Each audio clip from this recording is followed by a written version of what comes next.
That's how you know I've been out of practice. I was just saying that I haven't streamed in a minute. I haven't been on Twitch. I haven't been on YouTube in a minute. There's a really good reason for that. My cat likes playing with cords, and my modem is downstairs. My router's downstairs. So yeah, I could stream downstairs, but I hate doing that.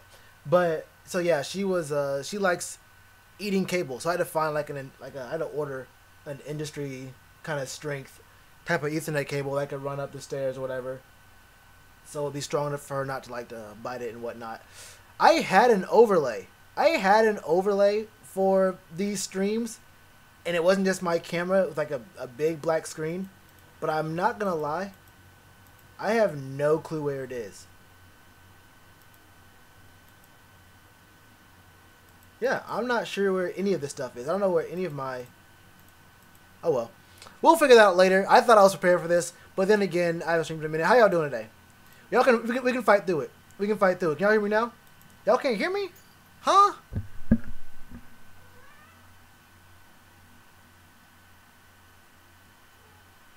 Hold up, bro.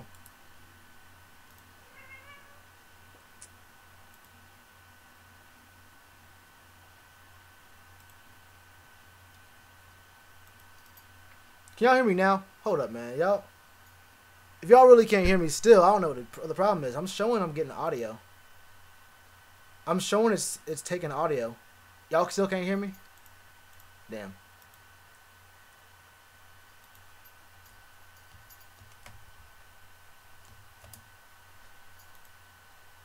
Word? Oh, they doing me dirty, dirty. Alright, cool. I gotta get ignorant. Alright, so what I said for the the third time now is that I haven't been streaming in a minute, and I can just tell you right there what just happened a second ago. To let you know right there, I'm way out of practice of streaming. I haven't streamed on Twitch or here in a minute, and I'll go ahead and explain it again. I had to find a new Ethernet cable. I had to like order a new Ethernet cable. It was like kind of a lot more sturdy because my cat likes to bite any and every cable that she sees, and I had to find something strong enough for her to like, if she did decide to mess with it again, that just wouldn't become an issue. Let me go ahead and say what's up. Everyone say what's up. What up, French Fine Wine? Hey, with the super chat. I'm not sure I got a super chat before or not. I may have gotten one super chat before, and that was like a while ago. But hey, I appreciate that, man. I really do. 2017 Panthers, 21-0 Panthers, gonna sweep Ravens. Heard you. What's good? What up, Night Sun? I'll try to make it a good one. Audio. We can hear you. Hee! Caught in the gnome zone. Watch out. Chill. NVIDIA Shield. I think that's what I'm gonna do when I get my new computer. Right now, I don't want to say it's bare bones right now, but right now, I'm not trying to put too much money into my current setup because in about, what is it going to be? Pretty much Cyber Monday, we're going to have a much better setup here. So I'm just trying to get through the next, 3 weeks, actually about a month from now. But yeah. I definitely will have a much more, I guess I'll call it, optimized setup by then. Alright. So what I want to get into today is, talk about the Panthers a little bit more. A little bit. You want to leave? No? Sounds good. Alright. Get into the Panthers. Get into some more NFL news. And also, I want to start doing predictions. I was going to do a video. Hey, I was going to do a video for the predictions. Then I thought, man, I just got this Ethernet cable. I may as well just go ahead and stream. I haven't streamed in a minute. And this can give you guys a chance to actually ask me questions, and we can talk about these games as well. What was I going to say? I was going to address some comments that I was getting on some of my other videos, especially that Patrick Peterson video that I did. I think it was like, 3-4 days ago? But I decided I'm just not gonna do it. You're gonna have to chill. You're not walking outside. I guess you don't want to go outside. But what was I gonna say? Oh yeah, but then I thought, I'm not gonna. Everyone's out of their own opinion. I there's a few comments there that made me kind of think, maybe kind of wonder what exactly was the thought process behind it. But I do respect everyone's opinion. I will say this: there's no point in going after. Some people are saying that we should go after a defensive edge rusher. That's not the way to go. Giving up trade value for an edge rusher. We already have the talent on our team. They're just not producing. Not the way to go. And who would you replace? I mean, Pep, Addison. I mean, it's all a defensive unit kind of thing. Anyway, that's not the point of this video. And I really do wish I knew what my... Okay, I gotta handle this real quick.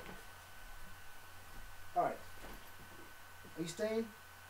Are you going? You're leaving? Cool. You're leaving? Excellent. That was fun. Alright. Love the content. How long have I been a Panthers fan? I've been a Panthers fan. I'll be real with you. I'm not like one of those people who became a fan like because their parents were a fan. Not that that's bad or anything, but like I wasn't like, I wasn't like born into being a Panthers fan or like, I was 3 years old and already dead set on Panthers and whatnot. I think I became a Panthers fan sometime in elementary school.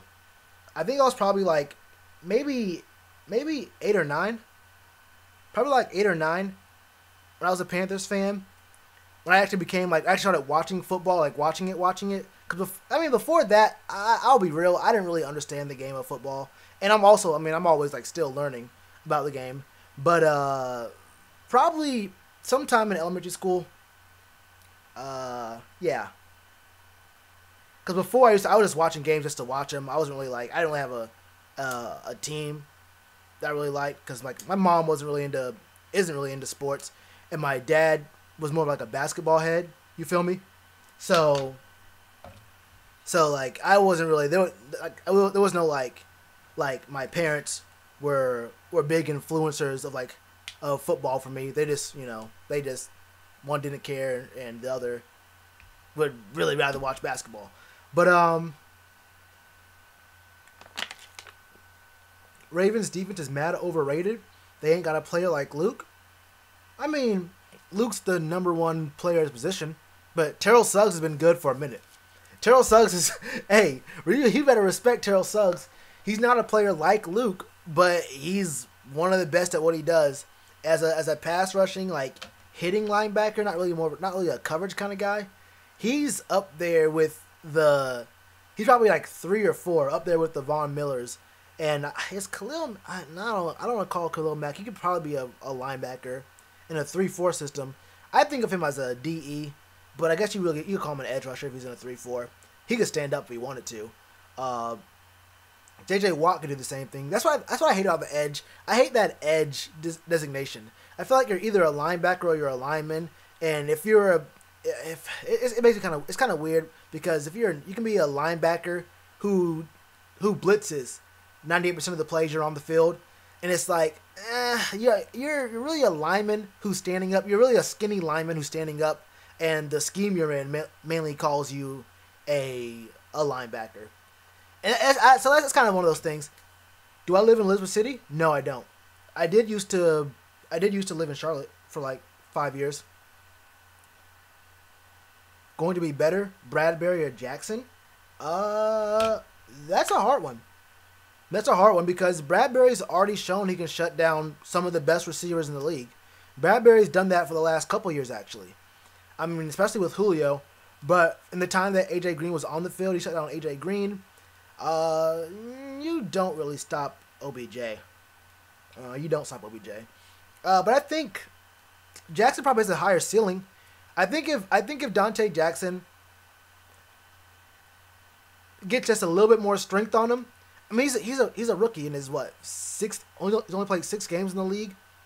I think Dante Jackson's ceiling is probably higher, but I do think that James Bradbury is better in man. I think James Bradbury is a really good lockdown corner. Really good. He's a solid lockdown corner. I'm not sure if Dante Jackson is like going to be a top 3, top 4 corner in the league ever. Like, are you asking me if I see him being like a like a Pat Pete kind of guy, a Richard Sherman from like 4 years ago, like a Darrell Revis kind of guy. That's kind of that'd be hard for me to answer, but I think he can be a pretty solid back, pretty solid corner for us. Better than James Bradbury, probably, probably. Is Cam elite? Yeah, elite. Actually, no. Actually, no, no, no, no. And I'll tell you why. I'll tell you why. I think because for me, when I give like tiers of like talent of players, it goes elite, great, good, decent, bad, and then like under that is just all like trash and like probably should be either a backup or not in the league at all, backup or practice squad kind of guy. There's only 3 elite quarterbacks in the league right now. There's only 3 elite quarterbacks in the league, and the thing is, if you start giving the designation of elite to like 5, 6, 7 guys, I mean, there's only 32 starting quarterbacks in the league, and if you say that like a sixth of the league is elite, it's kind of hard to say there's more than 3 elite quarterbacks in the league. I say Brady, Rodgers, and Breeze are the only 3 elite quarterbacks in the league right now. But I put Cam in the ranking right below them. And I put him in the great category. He's a great quarterback. He's a great quarterback who's now in a system that actually allows him to complete more passes and not depend on throwing the ball deep every other play and getting, tunnel vision on one receiver running a fade route. Once he moves in that ring, he elite. The elite quarterback, see, that's the thing too. There's 2 things to make you elite, or really 1 thing to make you elite. One, you have to be great, but then you have to be great for consecutive years with consistency. So I do believe that, I mean, under that last guy, we had calling plays. We're not going to speak his name at this moment. But under him, I don't think Cam had a really good opportunity to show off his talents. And, I mean, playing Shula ball, it's kind of a hard way to make a living. And I think in 2015, when he won that MVP, I think he won that in spite of Mike Shula's play calling. Because let's be honest, the play calling in 2015 wasn't all that great either. It wasn't that much better than it's been in the years since. And I just think that under this system, Cam has a chance to actually be elite. You have to do it for more than just 1 year. You have to be great for more than like 2 or 3 years. You're elite once you're good. Like once someone can say, I know for a fact this guy can get me all these stats as both a passer, and you have to contribute. You have to also add his rushing ability. I mean, Cam is a once in a lifetime. Yeah, I think he's a generational type of mobile quarterback. But I just can't give the distinction of elite to everyone, and there's never gonna be like 5, 6 elite quarterbacks in the league at one time. Yeah, and plus the defense. Yeah, you can do a lot of things. You can make a lot of risks. You can take a lot of risks. You can do a lot of different things with a defense that good. You feel me? But yeah. He's elite. No, I mean that makes him unique. I don't know about elite though. You have to be doing that consistently. I mean, he didn't. And the other thing is, you have to notice this as well. All the elite quarterbacks. You notice how like when you have a Hall of Fame quarterback, they always have Hall of Fame receivers, and when you have Hall of Fame receivers, they always play with Hall of Fame quarterbacks. Those 2 things work hand in hand, and I don't think we have any Hall of Fame receivers on our team right now, or we didn't for like the last. I mean, Steve Smith, but he only had Steve Smith for 2 years, and that kind of thing. That's only what 2 out of his 7 years in the league, but I think that now we have actual targets for him, he can be a lot better. Because look, you have to have dependable, consistent, really good targets to be considered, one of the best as a quarterback. I mean, you can do nothing. You can do something with nothing, but at some point, to be considered, one of the best at it, you have to have at least some kind of really good. You feel me? Yeah. Oh, he's the best dual threat. Yeah, without a question. He's definitely the most unique quarterback and the best dual threat quarterback in the league. But I just can't call him elite when my definition for elite only like you have to do it over a lot of years. You can give him like the whole we haven't had a good play calling. We haven't had the greatest receivers in the last several years, and those are all fair points. And he does a lot with a lot of nothing, but I still can't call him elite because elite is a very strong word to use. And if we start saying, what about, we get into like the what abouts and start calling everyone elite because it gets kind of weird there. What's wrong with DJ Moore? Nothing? What you mean? Nothing wrong with DJ Moore. He's good. This is only his first season. When I said he hasn't had really good targets, I meant like the last 7 years of his career. Peterson is better at this point. What do you mean, Peterson? What do you mean? Better chance to make the Super Bowl, even though we would have to play the Rams, Saints, and Vikings. We have a chance. Oh yeah, for sure. I mean, the playoffs are a single elimination type of game, so I mean, you saw what happened with the how the Saints beat us last year. The Saints beat us on the very last. We beat ourselves, honestly. Let's be real. I mean, what was it? Mike Adams catching that interception on 4th down rather than batting it down, and then our line just not blocking, and then the refs not calling a defensive pass interference when I forgot who it was hit Devin Funchess in the arm on that very last play of the game. I mean, that game could have gone either way. We could have won that game. But then you see the very next week that the Saints lose the game on the very last play of the game with the Miracle of Minneapolis. So there's a lot of things that can go into playoff games, and definitely in any kind of single elimination playoff series, like college football, anyone can win those, anyone can lose and win those. Especially March Madness, any team can win or lose in those, and it can really come down to the very last play. Just losing sight of good fundamental tackling is what made the Saints. The Saints probably could have beat the Eagles in the NFC Championship game, and the Saints probably would have made it to the Super Bowl last year. Yeah. So, I mean, things can happen. We can definitely make it to the Super Bowl. One play can really change the whole game.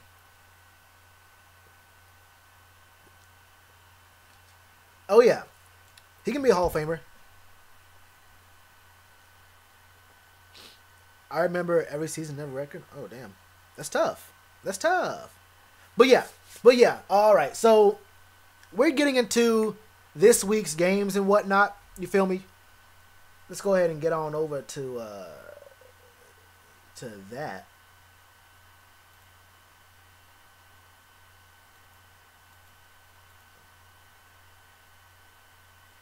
For some reason, I feel like there was a different overlay here.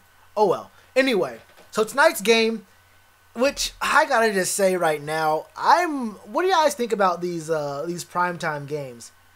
I thought at first, at the beginning of this season, I was thinking, these primetime games look a lot better than they did before. Like, especially Thursday night games.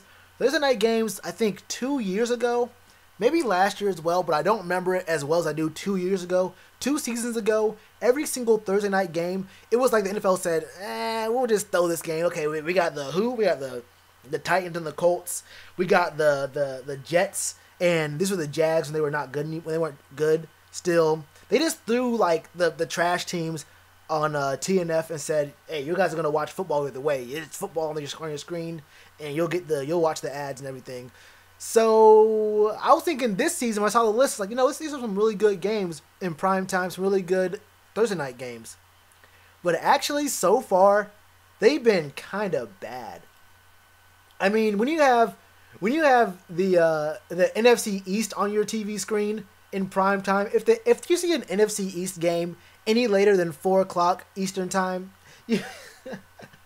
just know it's gonna be some trash. Look, it's gonna be some trash. It's tough to say that. What's up with you, Richard? Hey, it's tough to say it, but I mean, I just couldn't watch that Falcons and Giants game. That was a terrible, terrible game. The whole first half, I just really couldn't watch it. I actually stopped watching after a while. I was like, I just can't do this anymore. It was like I think someone, it was a Dolphins YouTuber. There's a guy who makes Dolphins videos. and he tweeted something out. He said he said these are the two most talented trash teams I've ever seen in my life, and that's really what it was. Those two teams, the Falcons and the Giants, have so much talent on their squads to be playing so bad. Now, I understand what's going on with the Falcons, but both those teams had such good players for the game that they put on last what was it, Monday night? It was Monday night, and then a lot of these other games, Bengals Chiefs. Bengals shouldn't even been on the field. That was a sad game. The game was over in the second quarter. That's how terrible it was. That looked like a Golden State Warriors game. Like, it was just like, okay, at this point we're just gonna see how much you're gonna rack up. Are you gonna hit a 50 on them? It was not looking great. It was not looking great. Yeah, Niners Rams was a Sunday night. No, that was a 4:15 game. But there were some other games that just weren't all that great. Chiefs Patriots was a good game. Packers Niners. I'm not sure I even watched that game. But for the most part, because a lot of the games, or just too many of the games, have been NFC East games, it's just been, I just can't watch any NFC East teams play. I mean, they're all going to end up somewhere between 7-9, 9-7. I mean, the Redskins have a chance to end up 10-6, but I don't believe the Redskins make it to 11-5, and I think they're going to end up 9-7 again. Missing Kyle Shanahan for real. Eric, you're on here? Jesus. Yeah, I don't know what it is. Actually, I do know what it is. I mean, I was going to say I don't know what it is about why they don't like putting the Panthers on in primetime. I think we know what's going on. I think we know exactly what's going on. And, I mean, it's just one of those things. This is one of those things where I guess we're not an interesting enough team for people to want to watch. I guess we're just not a good enough team that the NFL wants to put us on in prime time. One of those things. It's one of those things. I'm gonna go through these games real quick though, and then we can get into Panthers news and like other NFL news while we're going through here. Yeah, bro. Oh my, bro. Steph Curry. I don't even know what it is. This man. See, the thing about Steph is this dude is actually. I don't know what his workout regimen is. I don't know what he's eating and drinking throughout the day. Like, we all know that LeBron takes care of his body and he's always working out and whatnot. But whatever Steph is doing, bro, he's hitting half-court contested shots in people's face like it's nothing and swishing. It's not a bank. It's not like rolling around the rim. The dude's hitting nothing but net from half-court with a hand in his face. I don't know what he is. It's just one of those things, and then he doesn't play the fourth quarter, and then he just sits out in the whole fourth quarter. Imagine if he stayed in the game. Imagine if he stays in the game. Just imagine. Just imagine.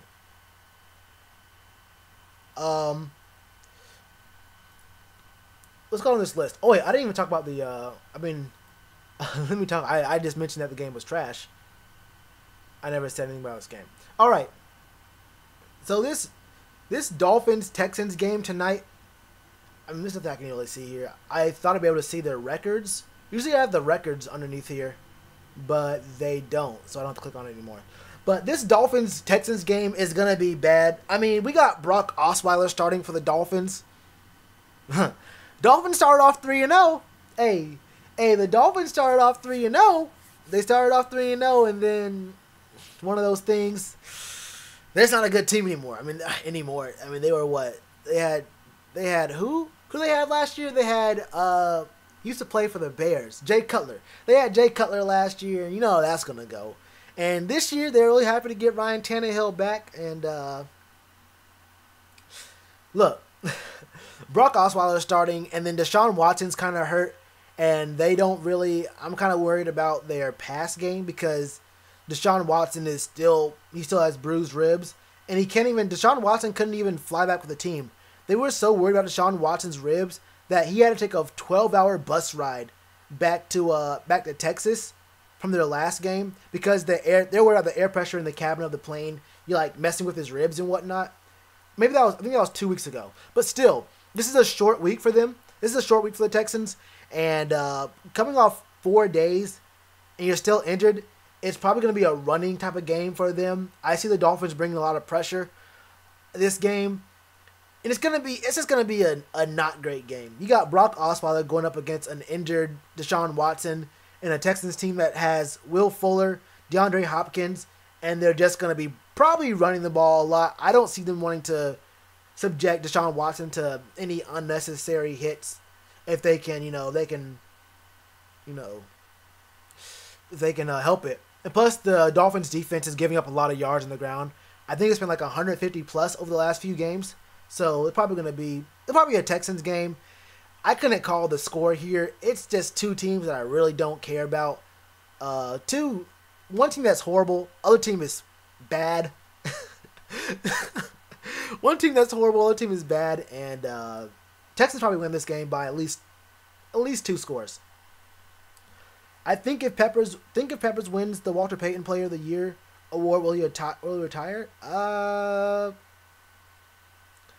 I think he's gonna be done either way. I think whether he wins it or not, he's gonna retire. Yeah, I mean he could win. He could be the sacks leader this year, and he still retire.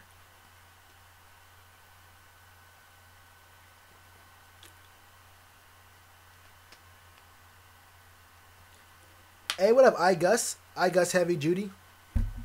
You're in Germany? That's what's up. What's good with you? South Beach, bro. Hard to concentrate. Hey, you ain't never lied. Oh, yeah. Oh, for sure, Richard. For sure. I'm going to watch this game because I know, like I said, I know a guy who makes Dolphins videos. I actually met him off Twitch. But, look, he was talking a lot of stuff when the Dolphins were 3-0. He was saying a lot of things. And if they lose to the Texans, which they definitely will, I gotta speak to him about some things. This Eagles-Jaguars game is gonna be decent, but it's at 9:30 and in London, which means one of two things. Hold up.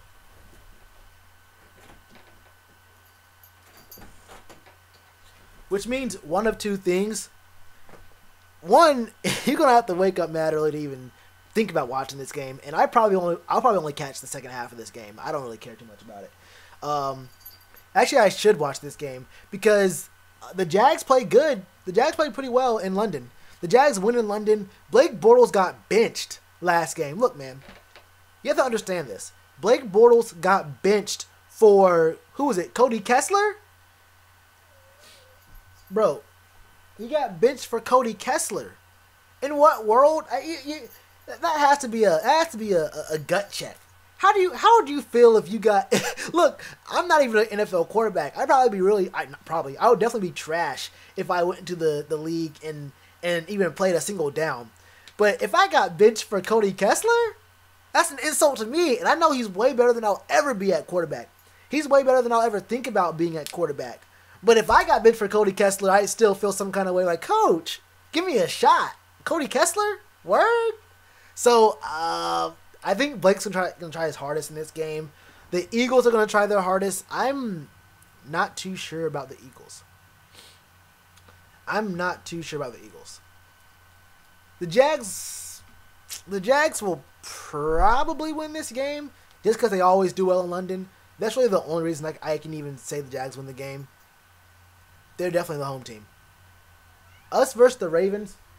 You know, my cat is acting wild right now. She's on one. But us versus the Ravens is definitely gonna be a game to watch. Like I said in the video, it's gonna be a really hard fought one.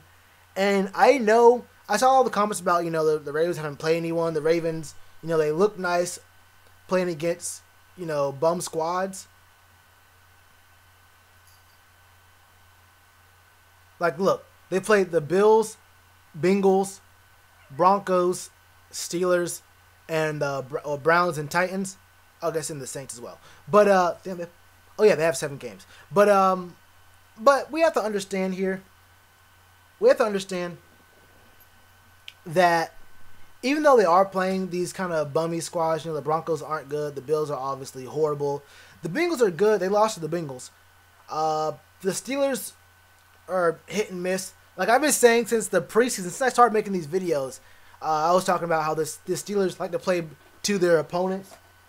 Jesus, she is going in. Play to their opponent's strength and they play some games really well and play other games terrible. They can go either way. They lost to the Browns. Look, man, the Browns are good. The Browns are actually pretty good. Their games are going to overtime. The Browns aren't a bad team. They just have a really bad coach. I mean, they have a really bad coach. The Browns could really have 4 wins right now. They could honestly have 5. But I think it's not out of the realm of possibility for the Browns to really have 4 wins right now. They aren't bad. They just have bad coaching, and they can't finish out games. That's really what it is. Missing field goals, getting your field goal blocked after getting a clutch interception in OT. That's a tough way to live. Anyway, though, the Ravens, they've played not great teams, and they've lost to the teams that are really good. They lost to the Bengals and the Saints.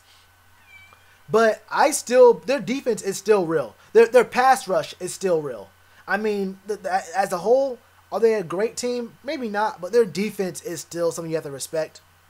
And we can't afford to have mistakes. And that's really what it is. It doesn't matter how good or bad the Ravens are. If we make mistakes, if we make ourselves worse, then they can play bad if they want to. If we give them the ball, if we make mistakes, if we're getting penalties and whatnot. So I think we have to be really on 10 the whole game. At least the beginning of the game. We have to have a good start. And that's really the thing for us. We haven't really had a game where we had 4 straight quarters of really good gameplay. And that's what we need. That's what we really need. We play ready. If we could trade for a specific player or position, who or what? Steph Curry's mom is fine. Remember her sitting behind the Duke bench? First of all, relax. That's someone's mother, sir.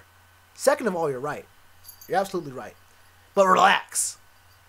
The wild thing is Steph's mom looks better than his wife. That's the wild thing. That's the wild thing. Actually, I have a picture somewhere.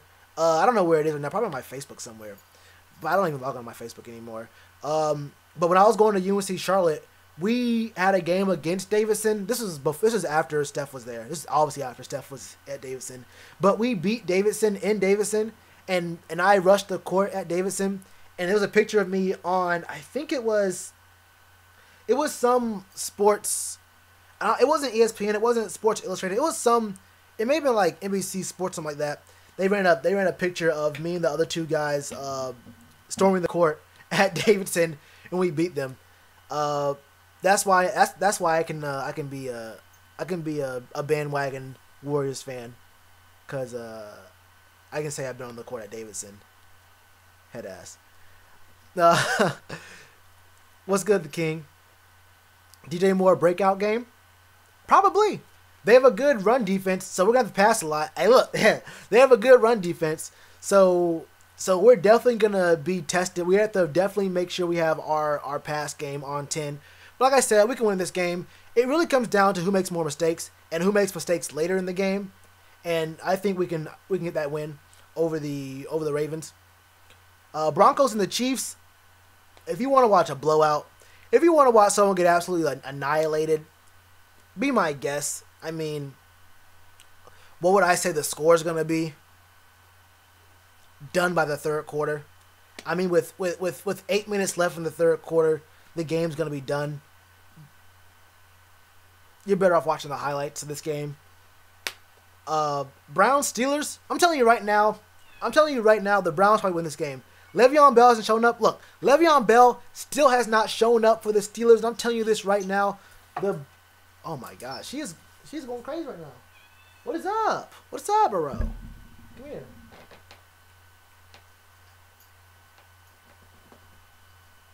All right, cool. The Browns might actually beat the Steelers. Yeah, I mean, last year, the 2 games the Browns played against the Steelers, the 2 games, I think the Steelers won by 1 and by 3 or 4 in the 2 games. So, I mean, look, the Browns and Steelers have a really strong history of having good late games. So, I would say it's definitely, it's a pick 'em for me. It's a pick 'em for me. And they might, and I guess whatever the odds are, I don't know if y'all bet or anything. I don't know if y'all bet on games or like do DFS, that kind of stuff. But whatever, if the line is looking nice, I mean, with the spread, the Browns could be the way to go. Whatever the spread is, the Steelers don't cover it. How about that? Whatever the spread is, the Steelers definitely don't cover it. But I had the Browns. I had the Browns winning that game by like 3 or 2 actually. I think the Browns won by 2 with a really late field goal. Purple chickens, jeez. But yeah, our rookie class has done pretty good. Actually, you know what? I'll say this. Dante Jackson's done really good. Rashawn Golden, I haven't seen. The thing about Rashawn Golden is I haven't seen any great plays, but I also don't see any like horrible plays or like hear his name for like a lot of negative stuff going on in the secondary. So that's both good and bad. I think Rashawn Golden is more of a project because he's a corner going to safety, and we have Eric Reed now as well, Mike Adams, Eric Reed, Rashawn, and we have a lot of guys back. Well, not a lot. We have guys back there, so he's really on a snap count / like splitting time back there. So when I say he's really good, I think he's playing like a rookie. Probably not many mistakes. Probably a few mistakes here and there. Not playing horrible. I mean, not playing great, or he'd be starting. We wouldn't even need Eric Reed. But I think Rashawn Golden is playing about how a rookie, coming in and out the game. He's not bad, not great, but doing all right.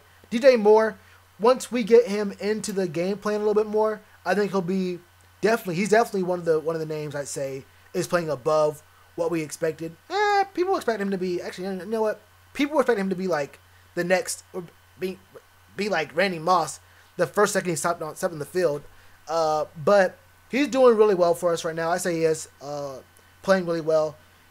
But when we get to our 4th round picks, I would say those guys in our rookie class aren't playing good. I'm gonna be real with you. If only we had Jake Delhomme, right? Jesus, I'm not gonna get into that. I learned mad quick. I shouldn't even mention Jake Delhomme, and I won't do it again.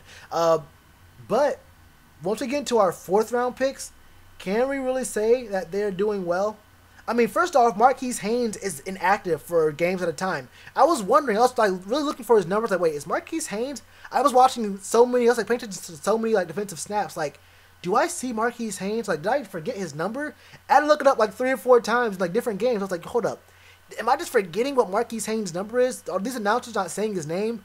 Is he just not getting pressure when he's coming in or whatnot? But I looked at the inactive list. And Marquise Haynes just doesn't get into games. He's not even suited up. Not like he doesn't get into games. He's not like put in by the coaches.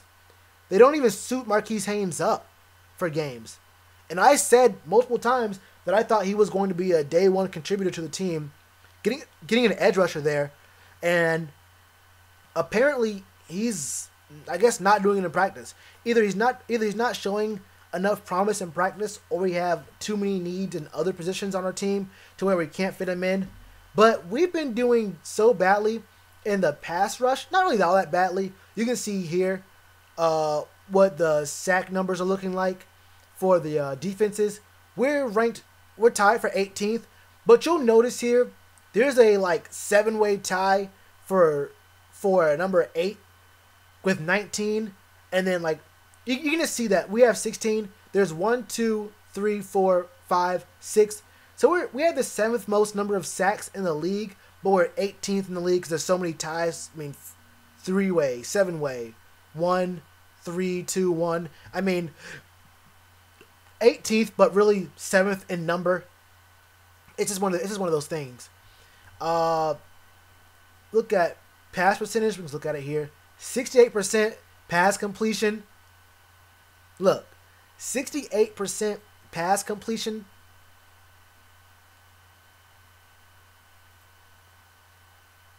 Hold up.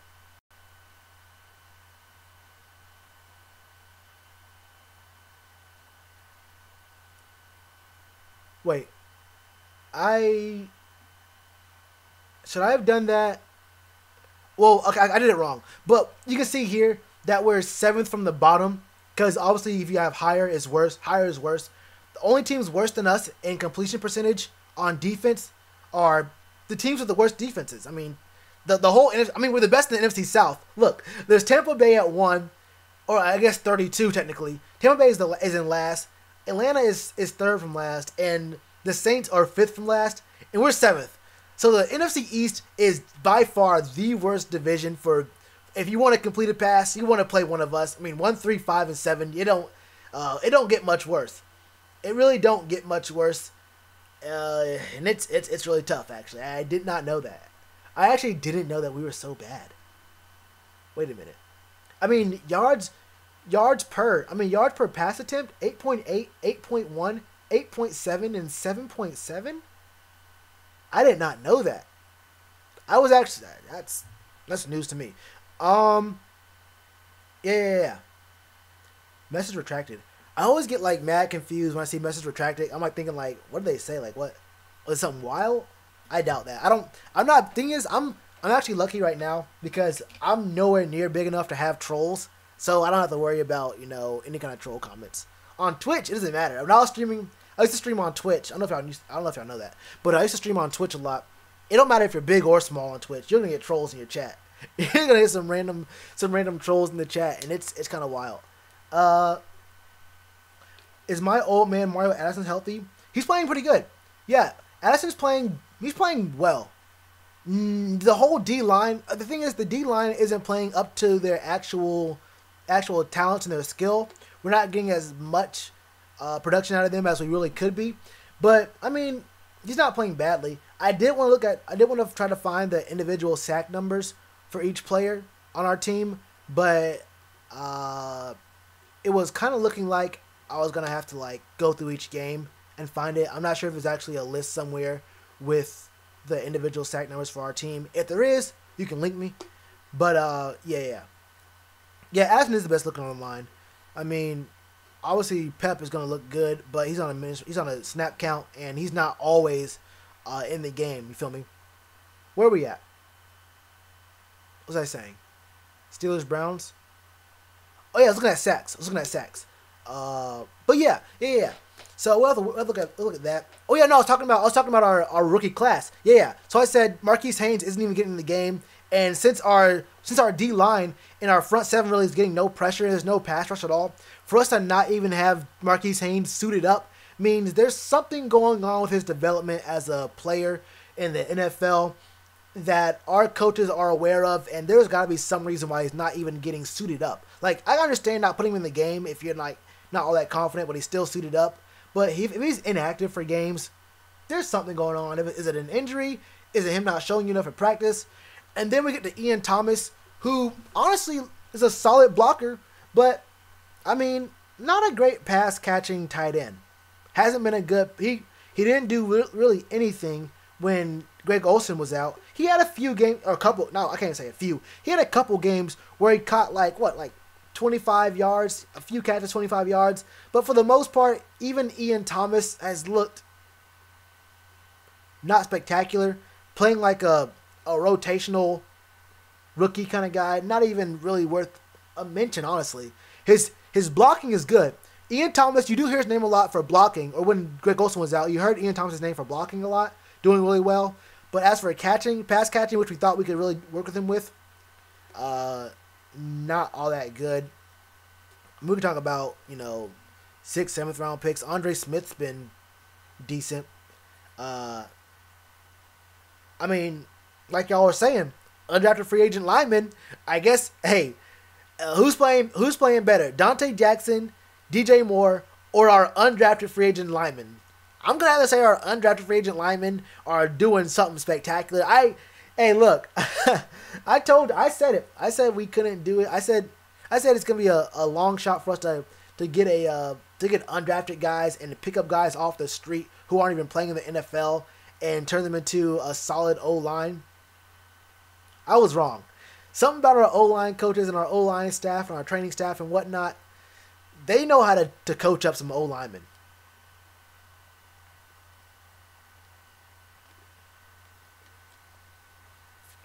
They can coach some O-linemen.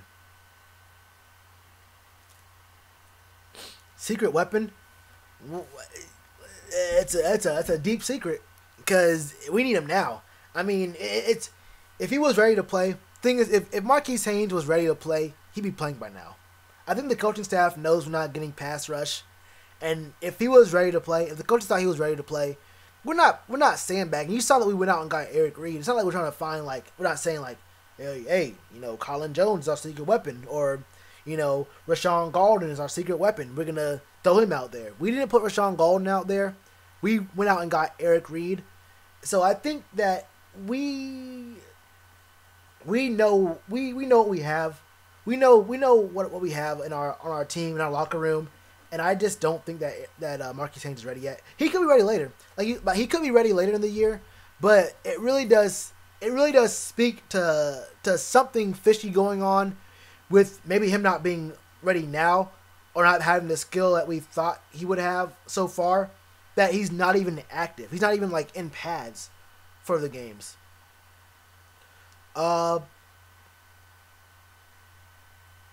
Mm-hmm. But yeah, exactly. Yeah, he's gonna have to do any kind of coverage or anything. If he can rush the passer, he's like a kind of a skinny, faster kind of guy. I wish he could, but I don't know what the thing is. So they're seeing something in practice that makes them say that Marquis Haynes is not ready to play. I don't see our front office and our coaches sandbagging us and saying, all right, Marquis, you're good to go. You can have an impact for our team now, but we're going to hold off and wait till week 12, week 13 to really give it to him. You feel me? So, yeah. Colin Jones equals secret weapon. You already know. You already know, Ryan. You already know. Should we have gone with Calvin Ridley? He's a stud in ATL? No. Calvin Ridley's in a better system. Calvin, if you recognize what's been going on in Atlanta for the last 2 years, last year, what was it? Not Calvin. Julio Jones had, I think it was 80-something receptions and 1,400 receiving yards, only 3 touchdowns. 1,400 receiving yards, only 3 touchdowns in 16 games. Julio Jones does not get touchdowns, and every team they play is gonna be spotlighting Julio Jones every single rip. You feel me? So other guys get open. Guys are gonna get open. Mohamed Sanu. I mean, you see, Mohamed Sanu has had breakout games. Kyle really has breakout games because, I mean, you have to look for Julio. They have 2 good running backs. You got Devontae Freeman, Tevin Coleman. There we are. And they're both really solid backs for them. But yeah, when you're a receiver in Atlanta, you're definitely gonna do really well because you have Julio. You have Julio that everyone's gonna be looking for. So you're gonna draw either a safety, maybe even their like second or third cornerback there for the opposing team, and it is what it is. DJ, and plus the thing is, DJ hasn't been even. We haven't really put him in our offensive scheme all that much. He hasn't really gotten too many targets. We're really more of a spread the ball around kind of offense anyway. Like we let everyone get a shot at getting catches. Like no one really dominates the targets. I guess Funches dominates targets, and obviously Christian McCaffrey. But other than Christian McCaffrey and Devin Funches, everyone else down the list, Torrey Smith, DJ Moore, Jarius Wright, to a lesser degree. Jarius Wright gets less targets, but he always catches his. Those guys, everyone else is getting around, maybe 4 or 5 targets a game. Maybe some around, about 4 or 5. Some only get 3, like Jarius Wright. Damiere Byrd doesn't really get in too much in the offense. But we spread the ball around a lot for our team. And it seems like for a while there, Matt Ryan was looking for Calvin Ridley a lot. And then once teams were like, okay, well, we're going to stop Julio Jones and look a little bit more at Calvin Ridley as well, then Matt Ryan said, okay, I'll just throw to Mohamed Sanu. And then Mohamed Sanu was getting breakout games for like 2 weeks straight as well. So it's just a different situation for Calvin Ridley. I've been getting on these long spiels to answer a simple question. I could have just said, no, we're doing all right with DJ Moore. We'll do a lot better in the future. We'll be able to scheme him into our offense a little bit more. But I answered the question I could have answered in 30 seconds in like 10 minutes. Hopefully y'all are down with that. Yeah, plus we get Curtis Samuel to get him more into the offense too. Will definitely be good. For sure, for sure. Audio timestamps, cool. But going down this list again, though, Seahawks and Lions, probably the Lions. The Seahawks, I have no faith in anymore, and the Lions could be good again. The Lions could be decent. They're just in a bad situation that the NFC North is extremely strong this year, and they have no shot to make the playoffs. I mean, the NFC North is just disgusting. I think the Bears are 3-3 now as well. They'll be 4-3 after this week, but still, you have to go against the Packers, the Vikings, and the Bears. It's just a tough time for the Lions, but they'll beat the Seahawks. They'll beat the Seahawks. What up, H-Bun Boxing? What's good with you? We need Cam Short to hang in there. I mean, I saw the injury report of putting him on questionable. That, to me, looks like more of a misdirection. Kind of like a, I forgot what it's called. That's more like the coaches. I'm not all that convinced Cam's shoulder is actually bad this week. Questionable is the lowest level of you can put of designation that you can put on an injury report. So I'm not sure how much stock I put into questionable, but I mean it could be possible. I think that this game's gonna be the pass game because the Ravens don't allow rush. The Ravens don't allow you to run. The pass game's gonna be really important in this game for us. Bucks and Bengals. I'm telling you guys right now, the Bengals are a good team. I've been telling people this left and right. People just don't believe me when I say the Bengals are a good team. They look for real. The Bucks actually, they get into some pretty close games, I won't lie. But I really do believe the Bengals win this game. Probably kind of close. Andy Dalton is just good enough to get you right to the playoffs and get you right on out of there. You just get when you're on the Bengals, you get 1 week. You can always say, my season isn't over on this week. My season isn't over in December. My season's over on January 5th. So for all you nerds out there with your season getting over in December, I'm living large out here, losing in the first round of the playoffs. How you like me now? So it's just one of those things you play for the Bengals. They'll probably make it to the playoffs. They'll probably end up 10-6, but it doesn't really matter. They probably win this game with the Bucks though. HB. Did I say HB Bun Boxing? Did I? Look. Yeah, I shouldn't say they're. Did I say great? I meant to say they're. My thoughts on the Bengals are they're good enough to make the playoffs. Are they a good team? You know what? They're up there in their division, aren't they? Aren't they second in the AFC North? 3-2-1. They're a half game behind the Steelers. Actually, this is a pretty tight division. 3-2-1, 4-3, 4-3. They could win the division. Honestly, the Ravens need this game really bad. Actually, whoa. I mean, yeah, the Ravens, Browns, and Steelers, this is going to be a good week for all three of these teams. The Bengals probably win their game against the Bucks, but the Steelers play the Browns. Well, Steelers play the Browns, and you guys can't see this. The Steelers play the Browns, and they always have really tight games. They're each other's tie. I mean, they tied earlier this season in the first week. So that game, the Steelers could lose that game, and if the Steelers end up 3-2-2 or 3-3-1, they automatically fall to third. In fact, yeah, they automatically fall to third. And the Bengals are probably going to win their game. They go 5-3. And the Ravens need this game to really stay up there with the Bengals as well. So this week is a strong, important week for all the teams in the AFC North. I didn't know that the division was actually this close. And it's really an important week because two teams play each other, and specifically the number 1 and the last seed. Because if the Steelers go 3-3-1 and the Browns are 3-4-1, the Browns are still semi in the hunt. Because if the Ravens lose and they're 4-4, 3-4-1, and 4-4, I mean that's not too far apart.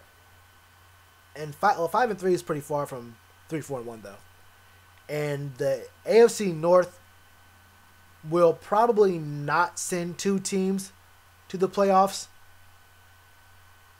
Let's see. Patriots, Chiefs, whoever wins the AFC North, and probably the Texans here.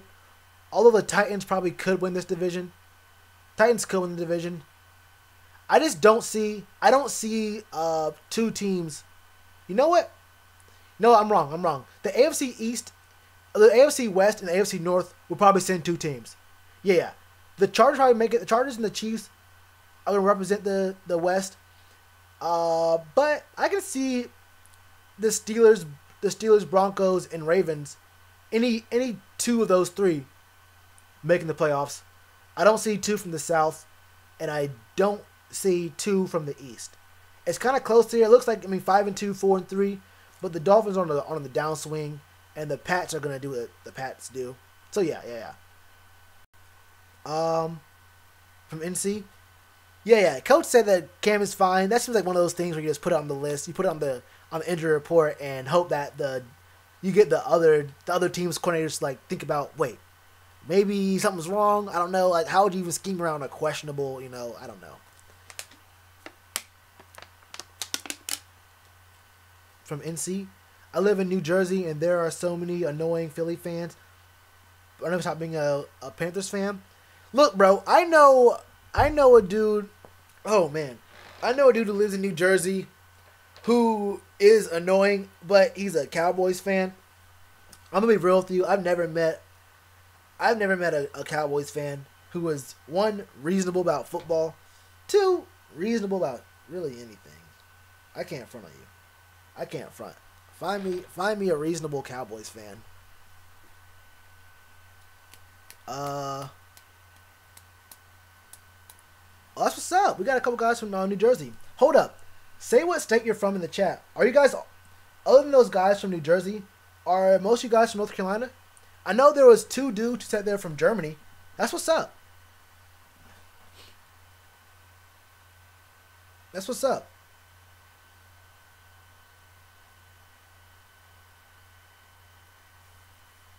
My cousin's a Cowboys fan, and you are right. Look, man. I've had more than a few conversations with Cowboys fans, and I can't have any more. If I have many more conversations with Cowboys fans, it might be the end of me. Station in Cali? What branch?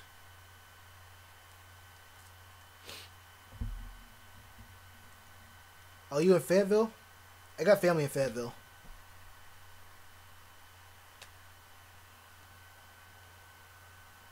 Texans surrounded by Cowboys fans, or Texas surrounded by Cowboys fans from Fayetteville. Oh, there's a lot of Fayetteville people out here. Oh, it's the same person. Never mind. No, it's not.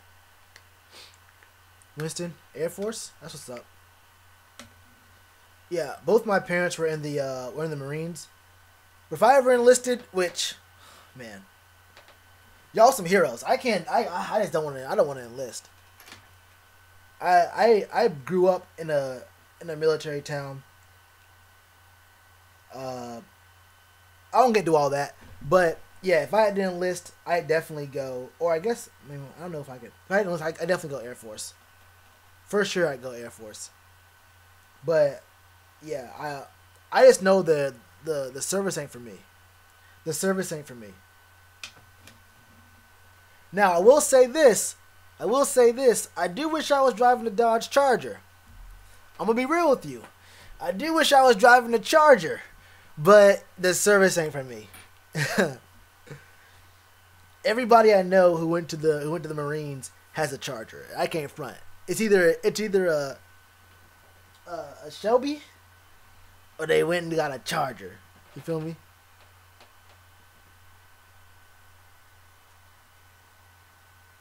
I already graduated. Boxing. H-bun boxing. How many played football in at least high school? Not me. I played 2 years in middle school. It was actually kind of funny. I wanted to play in high school, but I missed the summer workout, or I missed half of the summer workouts for football. I didn't know about them. I didn't know like where to go or who to talk to about summer workouts. And I was like, oh well, I guess I missed them, so I can't play football this year. And just said, okay, I'll just do track now. And this ended up just always doing track and cross country in high school. I low key kind of wanted to. Actually, no, I was still thinking I wanted to do football for my sophomore year. I was like, I'll just do it next year or whatever. But I had some friends who played football, but for the most part, I just didn't like any of the dudes who played football. I was like, man, the people on the track team were always a lot cooler. And I won't lie, my school was just trash at football. These guys got rings, I think it was. They got either rings or dog tags for being the conference champions one year after, I think it was, in the 4 years I was there, our football team probably won like 9 games, and 7 of them were in one season. I'm gonna be 100% with you. Do I live in Charlotte? No, I used to. Yeah, you from Berlin? That's what's up. Yeah. I used to be big into running. I used to be like actually huge into running. But after I left high school, I was like, yeah, I can't do this no more. Like running on a team was like really fun, but like running by myself or like even running with people or just a person just wasn't for me. I was like, I liked the idea of, my running contributing to something like the success of a group of people. But other than that, I just couldn't. It got to be boring. Did I go to Garinger? You talking to me? No, I went to White Oak. I don't know if I'll even know where Jacksonville is. Most people who live in North Carolina probably don't even know where Jacksonville is. But if you know where Wilmington is, it's like an hour north of Wilmington. If you know where ECU is, it's like a 45-minute drive from ECU. But yeah, on a 100-game losing streak, I mean, we weren't that bad, but may as well have been, honestly. We had other sports that did really good. Our track and cross country was actually really great. But our girls soccer team won states like, I think it was 4 out of 6 years. Our girls soccer team was actually disgusting. Our whole city was good for soccer for some reason. I was ass at soccer. I ain't gonna front. But we won states 4 out of 6 years, which is unheard of. Been to Wilmington? It's pretty cool there. I like Wilmington. Let's get through these games because, look, how long I've been up? I've been live for, what is it, an hour now. I haven't even got through all these games yet. This is what I be talking about, bro. I'll be getting so like off track. I just be like, I lose my spot. I lose my track of time. Look, like y'all see how those videos I put up are like, around 10, 11, 12 minutes. I'm going to tell you guys big facts. Those videos that you see are edited down from like 25, 30 minutes long. If you see a video that's like 11, 12 minutes, you can definitely guarantee that's edited down from like a strong 25, 30 minutes of me talking.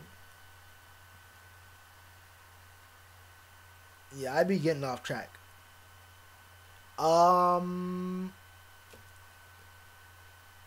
Trading for an edge rusher? No, we just have to get our guys who are edge rushers. We have to get our D-line to play the way they should. We have the talent. We have the personnel on our team already to do really well. The problem is they're not doing well. The problem is they're not doing their job right now. I don't want to say all that. The problem is we're not getting the production out of them that we really need to. We have the guys. We have the dudes, the people, the players. And honestly, I couldn't name a player or a draft pick that I would want to give away for like what we do. What we not start Mario Addison? I mean, will we cut down on the snaps that Julius Peppers is getting already? I mean, and if we're not gonna get a starter, I don't want to trade for a backup guy. I don't want to trade for an edge rusher. So I think any quality edge rusher would probably be too expensive for the worth of it. Not, I guess, not worth picking them up, just because we have a talent. They're just not playing that well right now. Well, Poe's an interior lineman.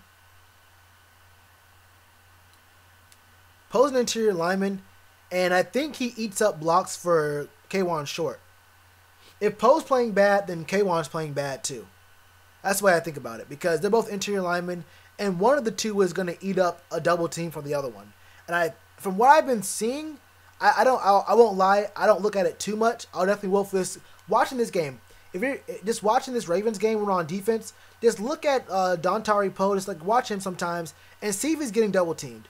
See which of the two are getting double teamed more often, and see what the other one's doing. So if Dontari Poe's getting double teamed in the blocking scheme, then see what K'Wan's doing. If K'Wan's getting double teamed, then see what Dontari Poe's doing. Someone's getting double teamed on the line, and the other one isn't capitalizing on it.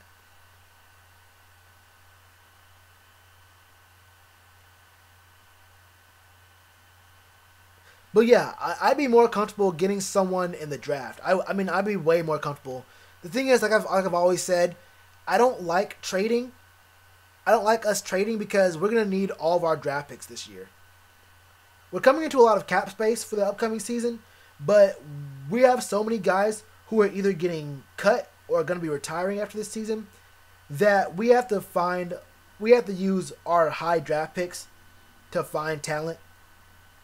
And I don't want to use it to, I mean, unless we're getting a good player. But then if we're getting a really good player, we're going to have to use at least a second, maybe a third round pick.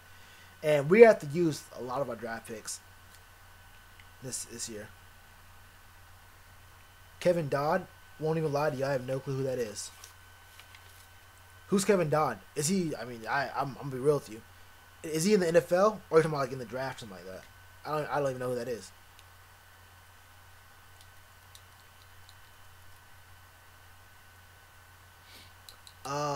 It's off what he said before. But it's off a bit. I can't put my finger on it. What did he say before that? Rock Jones? That's kind of a dope name. This dude's name is Rock Jones. Is that your real name? Is your name really Rock Jones? Oh, disappointment. Okay, about Dontari Poe. Okay. Is your name really Rock Jones? That's kind of a hell name.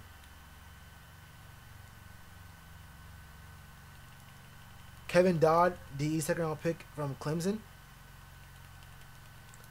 Who's he play on? What team does he play on? Oh, Keith? Heard you.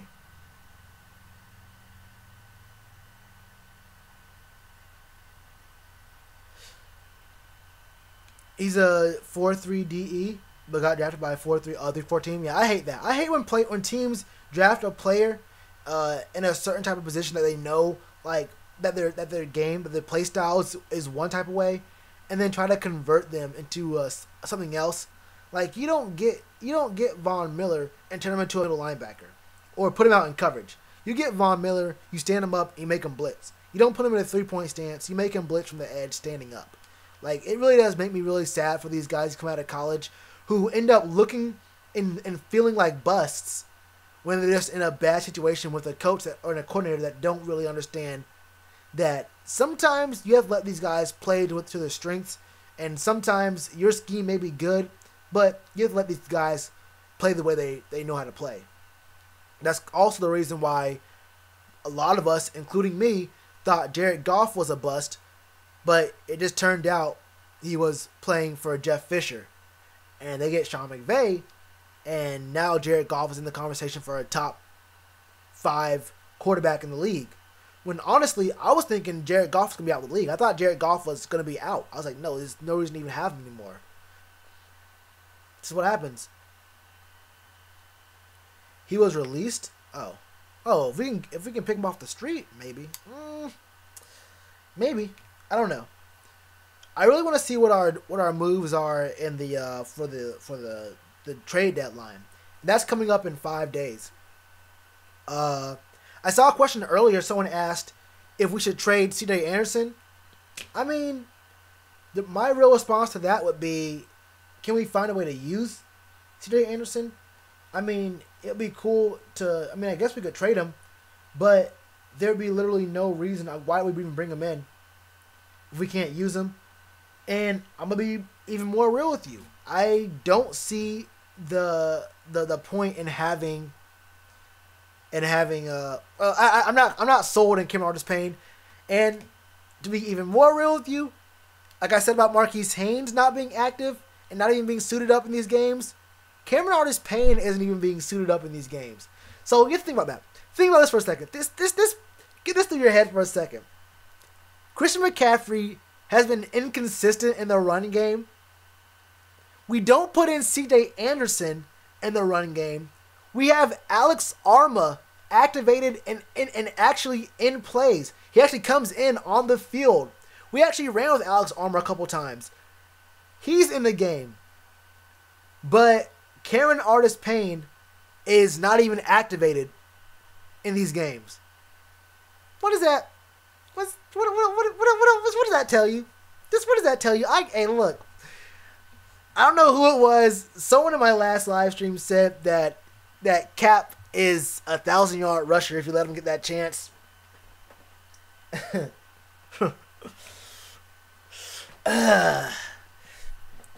It is what it is. It is what it is. I mean, maybe. But, I mean, can he get suited up?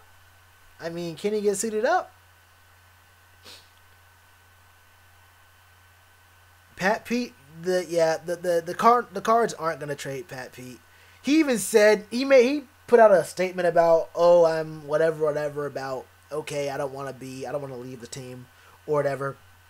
I'm dedicated to the Cardinals. I mean, it's tough, but what can you do? I mean, what can you really do when they have your rights? I mean, you're just stuck on a trash team, Pat Pete. I wonder if they actually will trade him. I just guess not. My guess is no. But the Cards have no quarterback, one receiver. Their defense is bad. Who's on the Cardinals' defense? Oh, the biggest thing. No. Here's the big thing. The biggest thing about the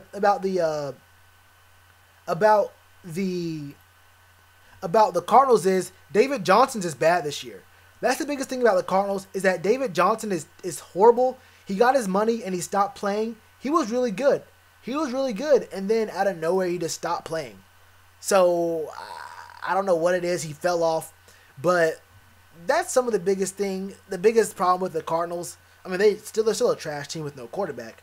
But David Johnson falling off a cliff out of nowhere, after getting paid, is probably one of the biggest reasons why the Cards are just a really bad team now. But we probably don't get Pat Peterson. We really just need a pass rush. I would like to get another corner, but honestly, our problems with the secondary can and in the past have been solved with us having a better pass rush, a good, even visible pass rush. So that's just what it is. We need to see better out of our D line. Why can't Bradbury and Munderland get a pick? I think Bradbury, even without getting a lot of picks, is playing pretty well for us. He is shutting down some big name receivers. Captain Munderland, like I've always said, I've been pretty consistent about Captain Munderland. He's not good. I think calling Captain Munderland decent at this point is probably generous. I wouldn't call him good. I'd call him serviceable, but not someone I want out there consistently. I'd really rather have Shaq Thompson. I really just don't go to the nickel. I said it in the video. I said just don't go to the nickel. Keep Dante and Bradbury out there and put Shaq Thompson on the slot. Put Shaq Thompson in the slot and have Eric Reed or Mike Adams help out over the top. That's what I would do. I just don't believe in Captain Munderland. And we tried pushing that story in the off season, like Captain Munderland's back. He's at practice, getting really vocal, showing energy out there. He was bad last year. He hasn't shown improvement this year. I tried. Look, it's kind of hard for me to like say this. I don't want to say anything about the Panthers writers because I understand they have a job to do. Those guys there, you guys know what I'm talking about. I'm not gonna say their names. There's no reason for me to even like get into that kind of thing. But the official, Panthers.com reporters, the writers there, they have a job to do, and I understand. I just wish they were in a position where they could actually give fair criticism that was actually, proportional to what a certain player or position group deserves. They have to always, hedge their statements with, they're trying out there, and we got to do better next time, and we can see more from these guys and all this kind of stuff. Where you have to, half say what we're all thinking, but they're official, mouthpieces for the team, so they can't say anything directly negative. They were even scared to say anything directly negative about Matt Khalil. And that's when That's when at first I was thinking, why are these guys? Do they actually believe in Captain Munderland? Do they actually believe in what we're seeing from some of these guys here?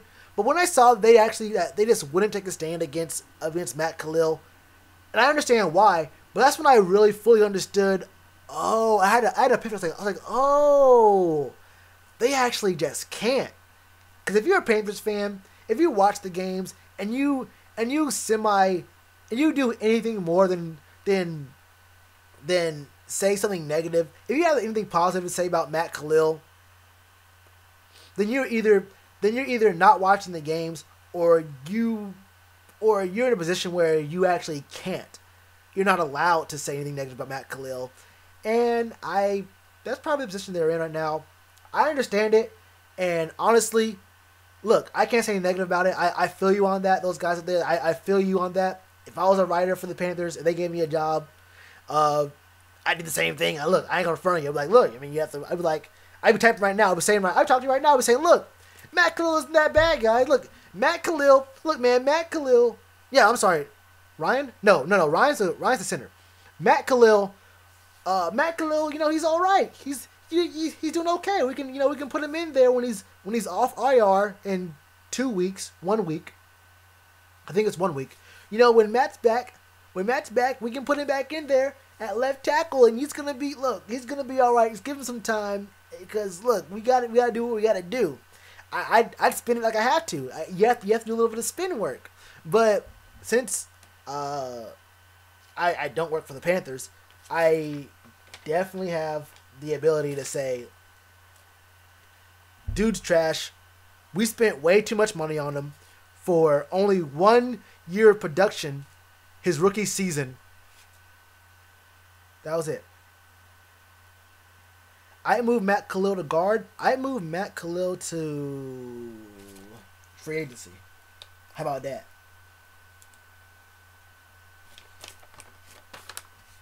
At this point, I see if we can get a 6th round pick for him. Or maybe a 6th and a 7th. I put him on the market. I see if we can get a 6th and a 7th for him. Probably won't. Probably can't. But I mean, there's a sucker born every second. There's a sucker born every week. I mean, we just saw the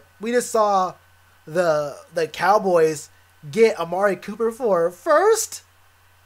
Amari Cooper for a first? Are you kidding me? The Giants get rid of Eli Apple and Snacks Harrison? Are you kidding me? I mean, they're tanking anyway. The Giants are tanking. I know another guy. I know a guy who does videos for the Giants. He's a Giants YouTuber. I had a couple conversations with him about the Giants. I said, look, I know what happened to you guys last season. It was injury. You guys are injury prone, but I don't see you guys being good this year either. Now, I'm not gonna lie and say that I saw them being this bad this season, but he was mad. He was like, bro, you don't understand. Eli is good. He has videos. Oh, I want to look.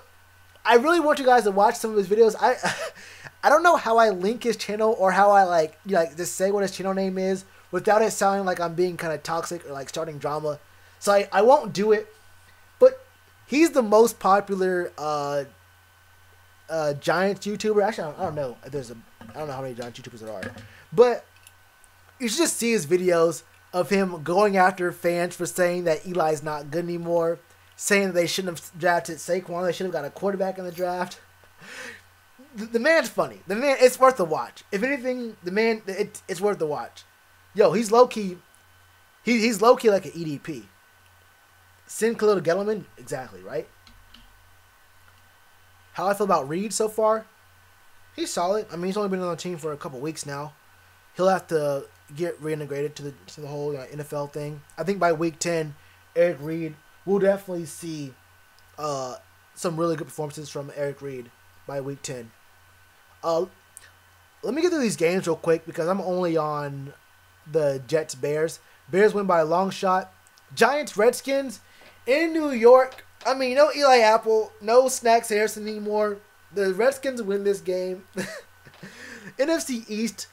The only thing I can really say about this game is that at least it's not in prime time. Full stop.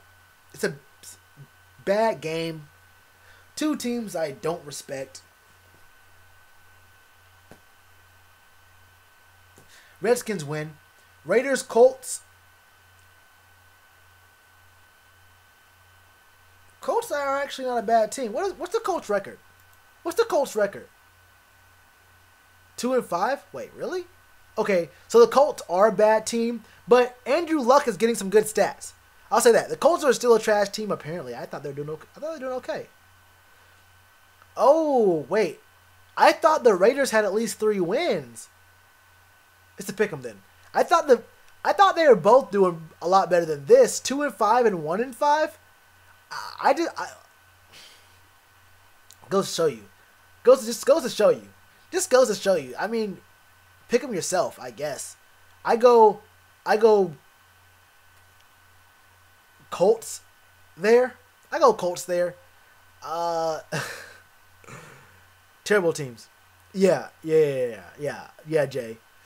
I didn't know. Oh yeah, Colts for sure. Niners. CJ Beathard is better than I expected. I go Niners here. Unless David Johnson shows up, which I just doubt it at this point. Rams, Packers.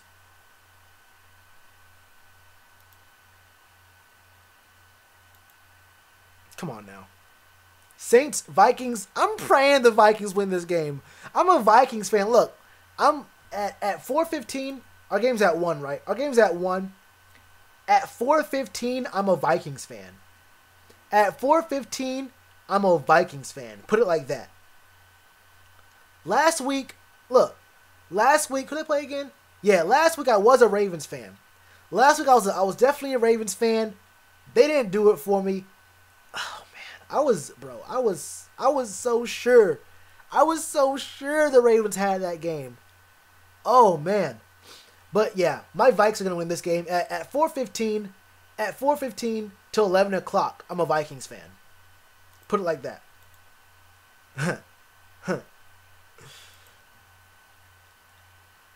Yeah, it's going to be a field goal game.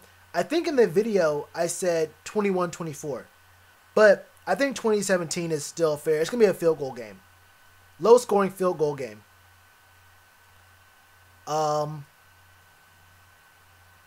Patriots, Bills. It is what it is. It really is what it is. But yeah.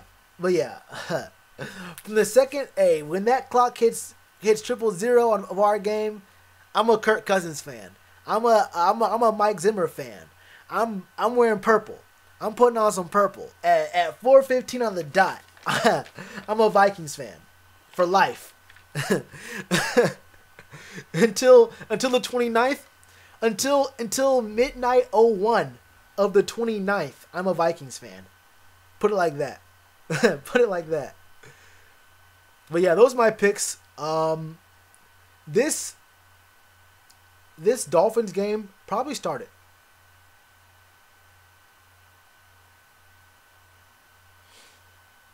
Yeah, we're 6 seconds deep into this Dolphins Texans game, so I'm gonna go ahead and watch that. Thanks to everyone who came in here who showed support. Came through. I think it was something fine wine gave a super chat. That's big love. I ain't gonna front. So big thanks to him for the support in that way. If you go to my channel, like to the actual homepage of my channel, there's other ways you can support the channel, all that. You feel me? But yeah, just watching the videos, liking, commenting, doing all that, doing what you're already doing is more than enough support. You feel me? But if you guys want to find out, if you guys do want to support the channel in other ways, there's definitely other ways to do so. This is on my channel. Anyway, thanks for coming through, you guys, and I'll see you Sunday. I might do a stream on Sunday. I don't know yet. I'm not sure. I might do a stream Sunday. Anyway, thanks y'all. Appreciate it.